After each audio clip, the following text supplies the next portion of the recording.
ካናዳ ስፖንሰር የሚያደርገን ቤተሰብ ሳይኖር ሙሉ ቤተሰባችንን ጥርግ አድርገን ይዘን መውጣት እንችላለን ወይ? በጣም በሚገርም ሁኔታ አዎ ይቻላል። እንዴት እንዴ ይሄን ነገር እንዴት እናገራለን የምትሉ ልትኖሩ ትችላላችሁ። እኔ ግን እላችኋለሁ የሁሉም ነገር መሰረት መረጃ ነው። መረጃ ስለሌለን ብዙዎቻችን ብዙ ገንዘባችንን አጥተናል።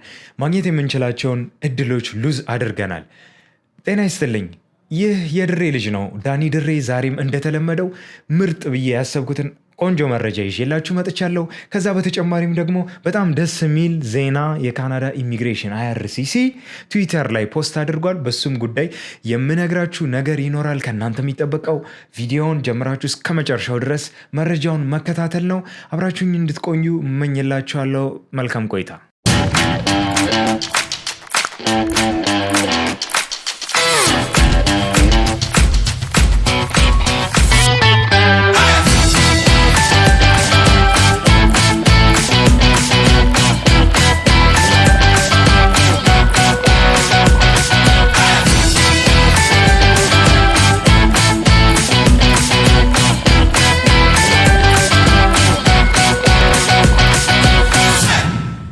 መልካም በመግቢያው ላይ እንግዲህ እንደገለጽኩላችሁ ሙሉ ቤተሰባችሁን ይዛችሁ የምትገቡበት መንገድ አለ። ከዛ በፊት ግን ማሳሰብ የምፈልገው ጉዳይ አለ። እሱም ምንድነው? እኔ እዚህ ጋር የማጋራችሁ ኢንፎርሜሽን ሰርች አድርጌ ያገኘሁትን እዚሁ በመኖሬ ደግሞ ከተለያዩ ጉዳዩን ከሚያውቁ ሰዎች የሰበሰብኩትን መረጃ እና በሪሰርቼ ዙሪያም ነው እንጂ የኢሚግሬሽን ሎየር አይደለሁም፣ ኤጀንት አይደለሁም፣ የትኛውም ኮንሱልታንት የለውም፣ ወይም ደግሞ ህጋዊ መብቱን ተቀብዬ ይሄንን ስራ የምሰራ ሰው አይደለሁም። ነገር ግን ብዙ ሰዎች በዚህ ጉዳይ ስለሚጭበረበሩ ስለሚሸወዱ ከዚህ ነገር ውጪ እንድትሆኑ መረጃውን በማቀበል ከብዙ ጓደኞች ጋር ተነጋግረን የጀመርነው ቻናል ነው። ስለዚህ በዚህ ቻናል የሚተላለፉትን ማንኛውን መረጃዎች አሁን ከነገርኳችሁ ነገር አንጻር ኮንሲደር እንድታደርጉት እጠይቃለሁ።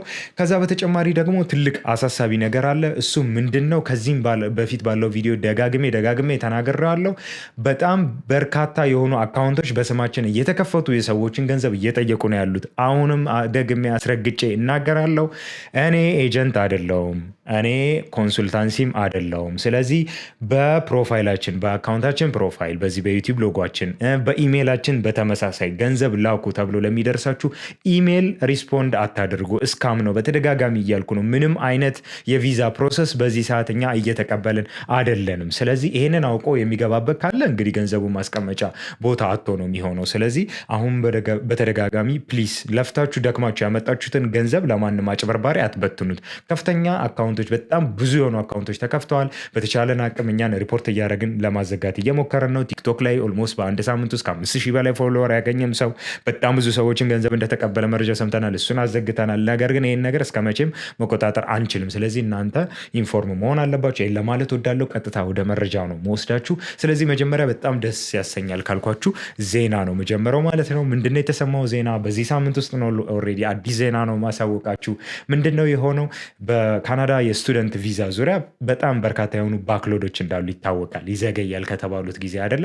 ስለዚህ ይህን ነገር ለማስተካከል የካናዳ መንግስት በራሱ ከፍተኛ ጥረት ሲያደርግ ቆይቶ ነበረ። አሁን ምን አይነት ዜና አውጥቷል ማለት ነው? ከዚህ በኋላ አሁን የሚያመለክቱ ሰዎች የካናዳ ቪዛ ፕሮሰስ በ9 ሳምንታት ውስጥ ብቻ ውሳኔ እንደሚሰጥ አሳውቋል ማለት ነው። ስለዚህ ከእናንተ የሚጠበቀውን ዶክሜንት ሰብስባችሁ የምታመለክቱ ልጆች በ9 ሳምንታት ውስጥ ብቻ መልስ ይመጣላችኋል ማለት ነው። 9 ሳምንት ማለት እንግዲህ 2 ወር ከ1 ሳምንት ማለት ነው። ስለዚህ በ2 ወር ጊዜ ብቻ እንግዲህ ኢማጂን 2 ወር እዛው ኢትዮጵያ ራሱ ቀበሌ ትመላለሳላችሁ ያለ መታወቂያ ለማግኘት ከዛም በላይ። ስለዚህ በዚህ ጊዜ ብቻ ፕሮሰሳችሁን ለማስተናገድ እችላለሁ ብሏል ማለት ነው IRCC። ስለዚህ ይህንንም መረጃ ለማግኘት ገብታችሁ ዜናው የምታነቡበትን ሊንክ ዲስክሪፕሽን ላይ እንደተለመደው አስቀምጥላችኋለሁ። ከዛ በተጨማሪ ደግሞ በስራ ቪዛ ዙሪያ በርካታ ጥያቄዎች ደርሰውናል። ነገር ግን አንፎርቹኔትሊ በጣም አዝናለሁ። በዚህ ጉዳይ ልናገር አልችልም። በዚህ ጉዳይም ልናገር የማልችልበት ምክንያት ምንድን ነው? ብዙ የምናጋራችሁ ሼር የምናደርጋችሁ መንገድ አለ። ግን እኛ ለእናንተ መረጃ እናካፍላለን ብለን የምናስባቸው ነገሮች በሙሉ ለእናንተ መጭበርበሪያ ማጭበርበሪያ መንገድ ነው እየሆኑ ያሉት። ስለዚህ አንፎርቹኔትሊ ስለ ስራ የምንሰራው ቪዲዮ ለጊዜው አይኖርም ማለት ነው ይህ ነገር እስኪስተካከል። ምክንያቱም ዛሬ ላይ ስራ ብለን ከጀመርን ነገ ላይ ደግሞ እንደ አዲስ በጣም በርካታ ሰዎች የመጭበርበራቸውን ዜና ነው የምንሰማው። ስለዚህ እናንተ ሰከን ብላችሁ ረጋ ብላችሁ እስክታስተውሉ ድረስ ይህ ቪዲዮ አይሰራም ማለት ነው። እሱን ለመግለጽ ወዳለው። በሶስተኛ ደረጃ ግን ከጅማሬውም እንደገለጽኩት ከዚህ በፊት የጀመርንላችኋለ አቅሙ ላላችሁ ሰዎች ሙሉ ቤተሰባችሁን ይዛችሁ የምትገቡበት ስትሪም አለ ብያለሁ። ስለዚህ ይሄ ስትሪም ምንድን ነው፣ የት ነው ያለው፣ እንዴት ነው ዳኒ ብላችሁ ለምትጠይቁ ሰዎች አሁን አጠር ያለ ማብራሪያ አቀርብላችኋለሁ ማለት ነው። ይሄ ስትሪም ቀጥታ ኤግዛክት ስሙ ፎሬን ግራጁዌት ኢንተርፕረነር ስትሪም ይባላል። ፎሬን ግራጁዌት ኢንተርፕረነር ስትሪም። ስለዚህ ከስሙ እንደምትረዱት በዚህ ስትሪም ውስጥ ለመሳተፍ አትሊስት ከቤተሰቡ ሜምበር አንዱ ሰው ግራጁዌትድ መሆን አለበት። ፎሬን ግራጁዌት ማለት ለምሳሌ ኢትዮጵያ የተመረቀ መሆን ይችላል ማለት ነው። ዲግሪ ያለው ሰው ማለት ነው በሌላ አነጋገር መሆን ይኖርበታል። ስለዚህ ከሱ ከሆነ የጀመርነው ኢሊጂቢሊቲ ሪኳየርመንቶቹ ምንድን ናቸው? ምክንያቱም ማንኛውም ሰው እንደምታውቁት የተመረቀ ሰው ብድግ ብሎ ይመጣል ምንል ቢሆን ኖሮ ሁሉም የተመረቀ ሰው ይመጣ ነበር ቤዚካሊ በዚህ ሰዓት አይደለ? ስለዚህ ምንድን ነው ሪኳየርመንቱ? ካች ፖይንቱ የቱ ጋር ነው ያለው ለምትሉ ደግሞ አሁን በቀጥታ ኢሊጂቢሊቲ ሪኳየርመንቶቹን ወደ መግለጹ ሄዳለሁ ማለት ነው። እነሱን ከመናገሬ በፊት ግን በጣም እየተዛዘብን ነው በነገራችን ላይ። ምክንያቱም ይሄ ቻናል ከመረጃ አልፎ ሰዎችን ሰፖርት ማድረግም ፍላጎት አለው። ስለዚህ በጣም ብዙ ዓላማዎች አሉ። ወደፊት ብንችል በቪዛ ጉዳይ የመጭበርበር የሚባሉ ዜናዎችን በሙሉ ለማቆም ነው ትልቁ ኢላማችን። ይሄ እንዲሳካልን ግዴታ እናንተ ድጋፍ ያስፈልገናል። ስለዚህ ፌክ አካውንቶች ሲከፈቱ ሪፖርት በማድረግ ከዛ ውጭ ደግሞ እኛ ከሌሎቹም ዩኒኮንን እንድንታይ በትክክል መረጃውን የምንሰጠው ይሄ ቻናላችንን ሰብስክራይብ አድርጉት። ኦልሬዲ ሰብስክራይብ ያደረጋችሁ ሰዎች ደግሞ ሼር በማድረግ ሌሎች ሰብስክራይብ እንዲያደርጉ አግዙን። ቶሎ ማደግ እንፈልጋለን እንድንዳከምም ስለማንፈልግ ለማለት ነው። ስለዚህ ይሄ ስትሪም ምንድን ነው ኢሊጂቢሊቲ ክራይቴሪያው? ልብ አድርጎ አሁን የማነብላችሁን ነገሮች ኢቨን እያነበብኩላችሁ ያለሁት ከአልበርታ ከዚህ ፕሮቪንስ ዌብሳይት ላይ ነው ማለት ነው። ህጋዊ ዌብሳይት ላይ ነው። እኔ ያመጣሁት አይደለም፣ ሎየሮኝ አይደለም፣ ግን ቀጥታ ዌብሳይት ላይ ያገኘሁትን ነገር ነው ለእናንተ መገልጽላችሁ ማለት ነው። ስለዚህ የመጀመሪያው ሪኳየርመንት ምንድነው? ወርክ ኤክስፒሪየንስ ምንድነው? ሚኒመም 6 months ይላል። እዚህ ጋር ምን ያለው ጽሁፍ ምን ይላል? ሚኒመም 6 months full time work experience that can be combination of actively managing or owning the business or equivalent. The equivalency are work experience without business incubator or business accelerator። ስለዚህ አትሊስት በዚህ ዙሪያ ለምሳሌ እዚህ ይሄኛው ስትሪም እንደነገርኳችሁ እዚህ ሀገር መጥቼ ስራ መክፈት እፈልጋለሁ ያለ ሰው ነው። ስለዚህ በዛ ዘርፍ አትሊስት የ6 ወር ኤክስፒሪየንስ ያለው መሆን አለበት ይላል። ስለዚህ እኔ እንደ ኤግዛምፕል በጣም ብሪፍ እንዲሆንላችሁ፣ በነገራችን ላይ እነዚህን ነገሮች እኮ ማንም ገብቶ ማንበብ ይችላል። ችግሩ ግን ወደኛ ስናመጣው ነው አይደለ? ፕራክቲካሊ ስናመጣው ችግር ነው። ስለዚህ አንድ በአንድ ተነትንላችኋለሁ ማለት ነው። ስለዚህ ይሄ ማለት ምንድን ነው? እንደ ኤግዛምፕል አንድ ሰው እንውሰድ። ለምሳሌ ኢትዮጵያ ላይ እንጀራ አከፋፋይ የነበረች አንድ ሴትዮ አለች። እንጀራ ማከፋፈል ነው የምትሰራው። በዘርፉ 1 ዓመት ሰርታለች። ስለዚህ ቤተሰቧን ይዛ ካናዳ ለተወሰነ ጊዜ መኖር አሰበች። ዲሲሽኑ የእሷ ነው። ስለዚህ በእንጀራ ማከፋፈል ዙሪያ ካናዳ ላይ መጥቼ ካናዳ ላይ ለሚገኙ የአበሾች የእንጀራ ማከፋፈል ስራ ማቅረብ እፈልጋለሁ አለች። ስለዚህ ምንድን ነው በእንጀራ ሽያጭ ዙሪያ ያላትን ልምድ አትሊስት 6 ወር መሆን አለበት ማለት ነው። ግልጽ ነኝ ብዬ አስባለሁ። ስለዚህ በመረጠችው የስራ ዘርፍ ያ ሰው 6 ወር ቢያንስ የስራ ፕሬዘንት ያደርጋል። ሁለተኛ ኤዱኬሽን፣ ቅድም የጀመርኩላችሁ ማለት ነው። ምን ይላል? ኮምፕሌሽን ኦፍ ዲግሪ ፍሮም ፖስት ሰከንደሪ ኢንስቲትዩሽን አውትሳይድ ኦፍ ካናዳ ዊች ኢዝ ኤዱኬሽናል ክሬዴንሻል አሰስመንት ኢሲኤ አፕሩቭድ የሆነ ያ ማለት ዲስ ዲግሪ መስት ቢ ይላል ሃቭ ቢን ኮምፕሌትድ ዊዝን ደ ላስት 10 years አት ደ ታይም ኦፍ ሰብሚሽን። ስለዚህ ስታስገቡት ቢያንስ ግራጁዌት ካረጋችሁ 10 ዓመት በላይ ማለፍ የለበትም ይላል። ስለዚህ ኢትዮጵያ ላይ በእኛ አቆጣጠር ስንት ነው? 2015 ነው አይደለ? በኢትዮጵያ አቆጣጠር። ስለዚህ እስከ 2005 ከ2005 በኋላ የተመረቀ እንጂ ከዛ በፊት ለተመረቀ ኢሊጂብል አይደለም ይላል ማለት። ስለዚህ ቢያንስ 10 ዓመት ብዙ ከባድ አይመስለኝም ይህንን ማድረግ።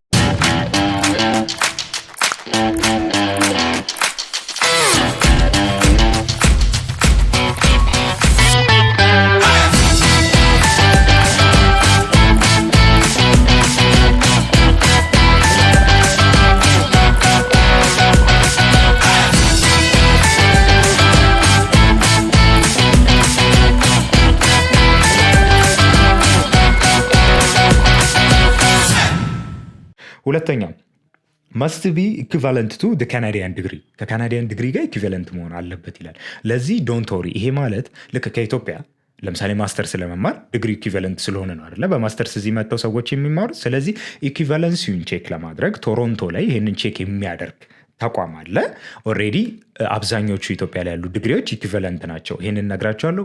ኮንፊርም ማድረግ ከፈለጋችሁ ግን እሱንም ገብታችሁ የምታጣሩበትን ሊንክ አስቀምጥላችኋለሁ ማለት ነው። ልብ አድርጉ፣ ቪዲዮውን ሳትጨርሱ በችኮላ ቀጥታ ወደ አክሽን አትግቡ። ህይወታችን ላይ አንድ ቪዲዮ ለማየት 20 ደቂቃ አናጣም። ስለዚህ ቢያንስ ቪዲዮውን ጨርሰን ከዛ በኋላ ይሄ ጉዳይ የሚሆናችሁ ሰዎች መጠቀም ትችላላችሁ ማለት ነው። ሶስተኛ ቢዝነስ ፕላን። የትኛውንም ቢዝነስ ፕላን ማለት የትኛውንም ቢዝነስ ልትጀምሩ ስትሉ ቢዝነስ ፕላን ያስፈልጋል አይደል? ኦብቪየስሊ ኢትዮጵያም ላይ ቢሆን። ስለዚህ ቢዝነስ ፕላናችሁን ለምሳሌ እንደ ኤግዛምፕል የጀመርናት እንጀራ አከፋፋይ አለች። ስለዚህ ምንድን ነው ቢዝነስ ፕላኗ? ኦኬ እንዴት ነው የምትሰሩ? ከዛ እንዴት ነው የምታከፋፊው?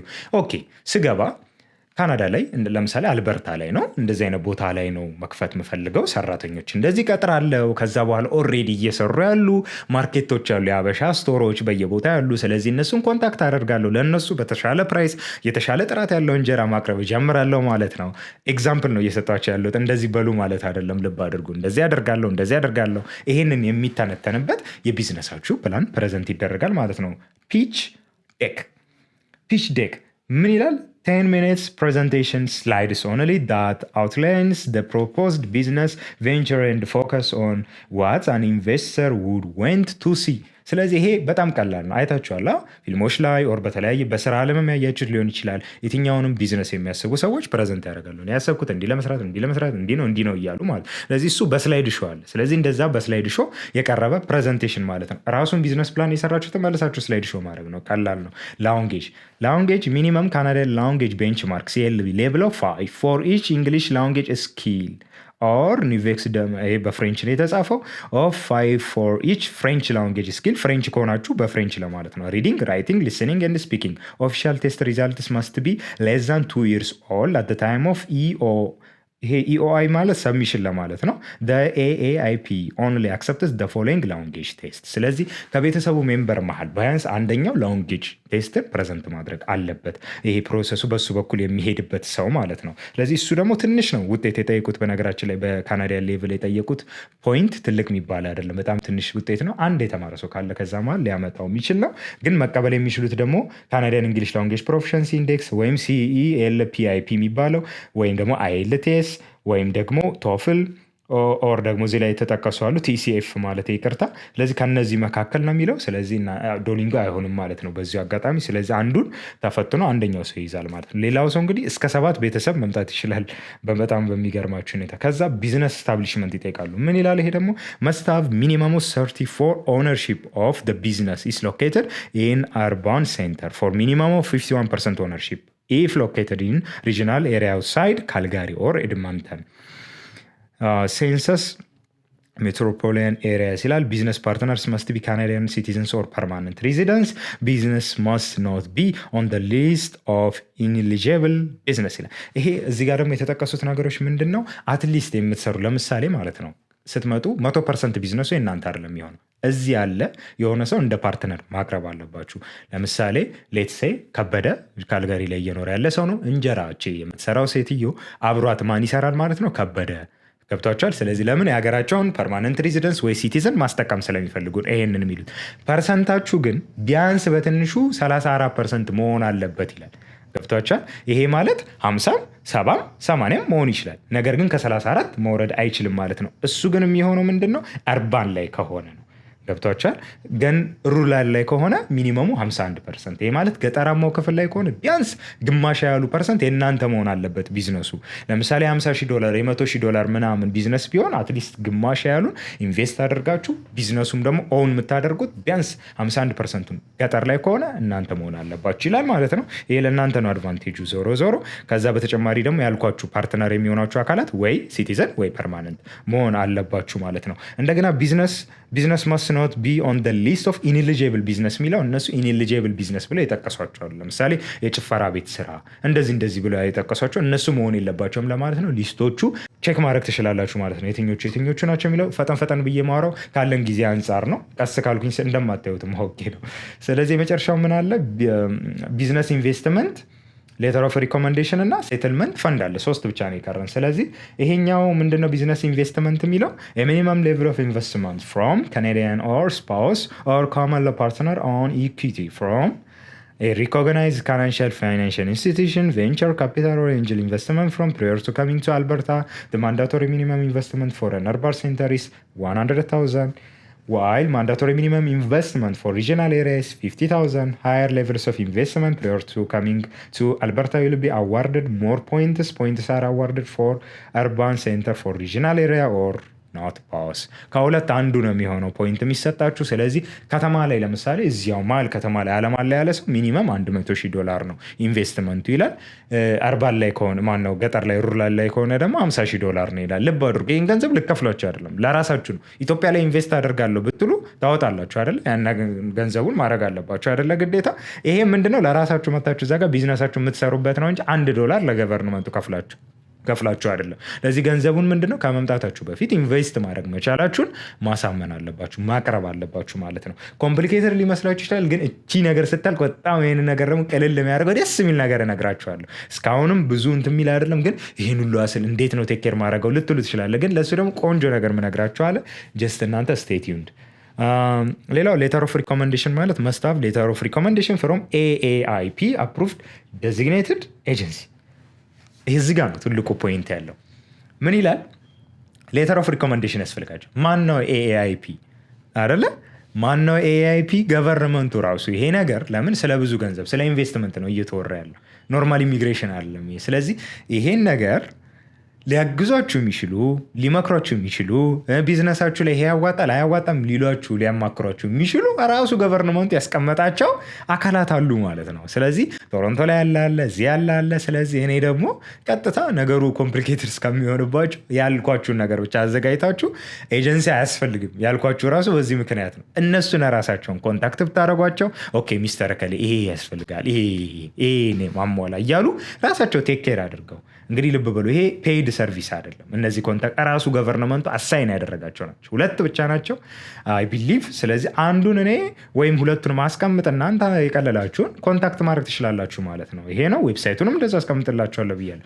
ሴትልመንት ፈንድ ይላል የመጨረሻው። ይሄ ደግሞ ምንድነው? ካንዲዴትስ መስት ዲሞንስትሬት ዳት they have the funds needed to set up their business and support themselves while they are on work permit and launching their startup. ሚኒመም ሴትልመንት ፈንድ ሪኳየርመንትስ ዊል ቢ ቤዝድ ኦን ሎ ኢንካም ካቲል እና ሪፈር ቱ ቴብል ቱ ብለው የተጠቀሱ አሉ የተዘረዘሩ። ይሄ ማለት ሴትል ለማድረግ የሚያስፈልጓችሁ ኖርማሊ ከቢዝነስ ውጭ ቤተሰባችሁን ቴክ ኬር ለማድረግ የሚያስፈልጋችሁ እንትን አለ ለምግብ ለምናም ለቤት የሚባል ለሱ ተቀምጧል። ስለዚህ ነምበር ኦፍ ፋሚሊ ሜምበርስ ይላል። ለምሳሌ አንድ ሰው ብቻውን የሚመጣ ከሆነ ቢያንስ 1000 ሰዎች የሚኖሩበት አካባቢ ከሆነ $8,922 ወይም ደግሞ 100,000 ሰዎች ያሉ ከሆነ 12,000 500,000 ሰዎች ያሉበት ቦታ ከሆነ 12,000 በአጭሩ ከ8,000 ጀምሮ እስከ $12,000 ድረስ ያለ ገንዘብ ማሳየት መቻል አለበት ማለት ነው። ራሱን ሰፖርት ማድረግ እንደሚችል አንድ ሰው ብቻ ከሆነ 2 ሰው ከሆነ የሚመጣው ባልና ሚስት ለምሳሌ አብረው የሚመጡ ከሆነ ከ11,000 ጀምሮ እስከ 16,000 3 ሰው 4 ሰው እያለ ቴብል አለ። እኔ እንዳለ ጊዜ ከምገደል እሱ ነው ዌብሳይቱ ላይ ገብታችሁ ማየት ትችላላችሁ። 7 ቤተሰብ ድረስ ነው ያልኳችሁ። እንግዲህ ኢማጂን ይሄን ገንዘብ ብታከፋፍሉት አንድ ኤጀንት አንድ ሰው እንኳን ልላክ ብሎ ስንት ገንዘብ ነው የሚበላችሁ? እሱን ታውቁታላችሁ። ገብታችኋል? ስለዚህ 7 ቤተሰብ ድረስ ማምጣቻ 7 ቤተሰብ ያለው ሰው $23,000 አንስቶ እስከ $34,299 ድረስ ያለ ማሳየት መቻል አለበት። እነሱን ቴክ ኬር አድርጎ ለመኖር ለቤት ኪራይ ለምግብ ምናምን እንደማለት ነው ማለት ነው። ስለዚህ እነዚህ ነገሮች ናቸው ያሉት። እንዳለ ብዙዎቻችሁ ኢንተረስት በዚህ ጉዳይ ኤግዛይትድ እንደሆነ አውቃለሁ። ብዙ ሰው አልተጠቀመበትም። ይሄን ጉዳይ እንድትጠቀሙበት ነው እየነገርኳቸው ያሉት። አቅም ያለው ሰው ማለት ነው። እዚህ ሰርቶ ደግሞ የሰው ሀገር ማልማት አይደለም። ገብቷቸዋል። ምንም ቢሆን ማን እንደ ሀገር ገንዘባቸውን ይዞ ደግሞ ወደ ሀገር ቀጥታ ነው ደግሞ በብላክ አይደለም በባንክ እየላካቸው ሀገራችሁ ማደርጀት ዳትሲት። ለምን እኛ ሀገር ላይ እነሱ ኢንቨስት አድርገው ገንዘባችንን ሰብስበው ይወጣሉ አይደለ? ለዚህኛም ደግሞ ሀገራቸው ላይ ሰርተን እዚህ ያለውን ዶላር ወደ ሀገር በማስገባትም ማገዝ ይቻላል ማለት ነው። ልብ አድርጉልኝ ብያቸዋለሁ። እኔ ስደትን አይደለም ፕሮሞትን ማደርገው። እኔ ይህን ቪዲዮውን ሰራውም አልሰራውም ሰው ውጭ መውጣቱ አይቀርም። ገብቷቸዋል። ነገር ግን ሰው መውጣቱ ካልቀረ ህገወጥ መንገድን ትቶ በህጋዊ መንገድ እንዲሄድ ለፍቶ ያጠራቀመውን ገንዘብ ለማንም ኤጀንት ነኝ ብሎ ፋንሲ ቢሮ ከፍቶ ገንዘቡን እየለቀመ ለሚጨርስበት ገንዘብ እንዳያስረክብ በራሱ የሚጨርስበትን መንገድ መንገድ ትክክለኛ የሚሰሩ ሰዎችን በመጠቆም ነው ማለት ነው። ስለዚህ አሁንም ልብ አድርጎ ይሄን ነገር ተናገርኩ። በሳምንቱ ደግሞ በዚህ ጉዳይ እየሰራን ነው ብለው ገንዘባችሁን እንትን እንዳይሉባችሁ ጥንቃቄ አድርጉ። ላይክ ማድረጋችሁን አትርሱት። ሰብስክራይብ ያደረጋችሁ ሰዎች ላይክ አድርጉ።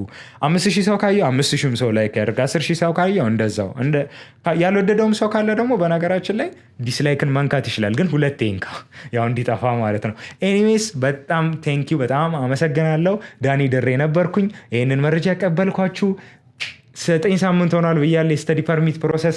የእኛም ቪዲዮ ተከታትላችሁ በርካታ ልጆች አክሰፕታንስ እንዳገኛችሁ መረጃው ደርሶኛል። በጣም ደስ ብሎኛል። አክሰፕታንሱን እንደያዛችሁት ደግሞ መለሳችሁ ቪዛውን እንድታገኙት ያብቃችሁ ማለት እፈልጋለሁ። በጣም ኤግዛይትድ ሆኜ እየጠበቅኩት ያለው ቪዲዮ ይህንን ቪዲዮ በመከታተል ጀምራችሁ በፕሮጀክት 50 ላይ ያላችሁ ልጆች፣ ከዛ በተጨማሪ ደግሞ መረጃውን አይታችሁ በራሳችሁ የጨረሳችሁ ልጆች ተሳክቶላችሁ ደግሞ ኤርፖርት ላይ ቪዲዮ ቀርጸን ለመልቀቅ ያብቃን ለማለት እወዳለሁ። በጣም አድርጌ እወዳችኋለሁ። ሁላችሁንም መልካም ጊዜ ይላችኋለሁ። እንደተለመደው ሰብስክራይብ፣ ላይክ፣ ሼር ማድረጉን አትርሱ። ከዛ በተጨማሪ ደግሞ የድሬ ልጅ ፕሮግራሞቹን አስፍቶ ሜምበሮቹን በቅርቡ አስተዋውቃችኋለሁ። በሳምንት 3 ጊዜ ቪዲዮ ለመልቀቅ ዝግጅታችንን አጠናቀናል። አንደኛው ኢትዮ ወርልድ የሚሰኝ ከመላው ዓለም ያሉ ሰዎችን እየጋበዝን የኢትዮጵያን ካልቸር እየተቀያየርን ጨዋታ የምንጫወትበት እጅግ በጣም አዝናኝ የሆነ ፕሮግራም ነው። ሁለተኛ ቪዛ መረጃ የምንለዋወጥበት ይሄ የተለመደው ፕሮግራም አለ። ሶስተኛው ደግሞ ኢትዮ ቻሌንጅ የሚለው በተለያዩ ውድድሮች ሰዎችን ሽልማት የምናቀርብበት ዝግጅት አለ። ስለ ቪዛ ብቻ አይደለም፣ በተለያዩ ጉዳይ እናዘጋጃለን። ታለንት ይውጣ ታለንት ይታይ ነው የምንለው። እጅግ በጣም አድርጌ አመሰግናለሁ። ሰናይ ጊዜ ይሆንላችሁ። መልካም ቆይታ